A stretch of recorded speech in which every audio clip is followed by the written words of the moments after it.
Hi friends, welcome to our channel. This is Jyothi. ఈరోజు మన వీడియోలో కవర్ల పులుసు అంటే కవర్లో వంకాయ కలిపి పులుసు చేస్తున్నాము. సో అది ఎలా ఉంటుందో చూద్దాం. ఫస్ట్గా ఉల్లిపాయలు, పచ్చిమిర్చి, కరివేపాకు అన్నీ కలిపి వేసి ఫ్రై చేసేది. దాంట్లో ఉప్పు, కారం, పసుపు అన్నీ వేసి ఫ్రై చేసుకున్న తర్వాత ఆల్రెడీ కట్ చేసి పెట్టుకున్న వంకాయలు కూడా వేసుకొని బాగా కలుపుకోవాలి. అంటే ఫస్ట్ ఉల్లిపాయ కట్ చేసింది పెట్టలేదు, డైరెక్ట్గా మేము మ్యాగ్నేట్ చేసింది పెట్టేసాను అనమాట.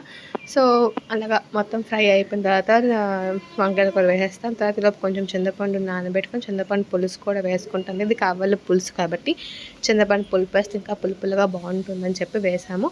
అవన్నీ వేసాక ఇలా పెట్టాక ఇలా బాగా మరిగిపోయిన తర్వాత ఉప్పు కారం అవన్నీ చూసుకుంటాము. బాగా మరిగిపోయి కవర్లు కూడా ఒకటిగా పేర్చేసి ఇలాగా అరేంజ్ చేసుకోవాలి. ఎందుకంటే మళ్ళీ చేపలు కదా, మిక్సింగ్ అయితే మళ్ళీ గుండైపోతుంది కాబట్టి ఒకటిగా వేసుకుంటే కొంచెం ముక్కగా వస్తుంది అనమాట. అందుకే ఇలా వేసుకుంటున్నాము.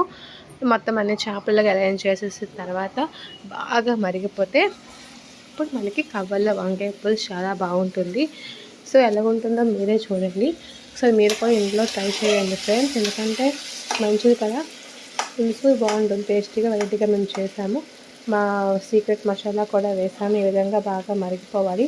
కొత్త మంటారు ఈలోపు మధ్యలో మనం కొత్తిమీర కూడా వేసుకుంటే పులుసు చాలా టేస్టీగా ఉంటుంది. ఇదే ఫ్రెండ్స్ మా వంకాయ కావాల పులుసు. Okay, bye.